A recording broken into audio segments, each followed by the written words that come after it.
అభివృద్ధి సంక్షేమం అమలులో మంతని ప్రాంతాన్ని ఆదర్శవంతంగా తీర్చిదిద్దుతాం.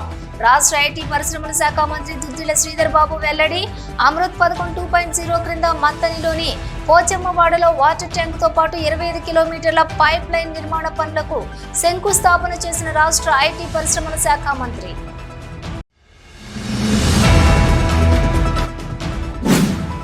రాష్ట్రంలో ప్రజాపాలన పేరిట కాంగ్రెస్ ప్రభుత్వం నిరుద్యోగుల నిర్బంధన పాలన, అరెస్టుల పాలన సాగిస్తోంది.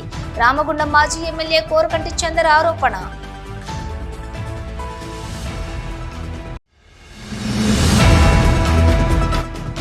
రామగుండంలో ప్రజాపాలన పేరుతో ఎమ్మెల్యే దౌర్జన్య పాలన సాగిస్తున్నారు బీఆర్ఎస్ నాయకులు. కార్మిక నేత కౌశిక హరి, బాధితులు నాయకుడు తోట వేణు ఆరోపణ.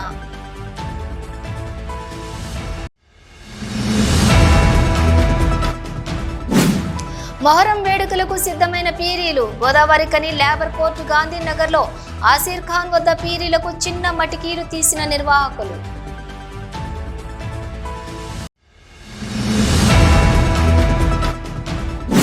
జూలై 18న చలో హైదరాబాద్ ను జయప్రదం చేయండి. తెలంగాణ సిఐటియు రాష్ట్ర ఉపాధ్యక్షులు భూపాల్ పిలుపు.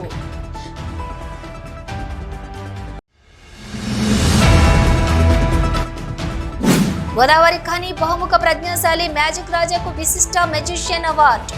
ఆంధ్రప్రదేశ్ అమరావతి మ్యాజిక్ ఫెస్టివల్లో అవార్డు అందుకున్న మ్యాజిక్ రాజా.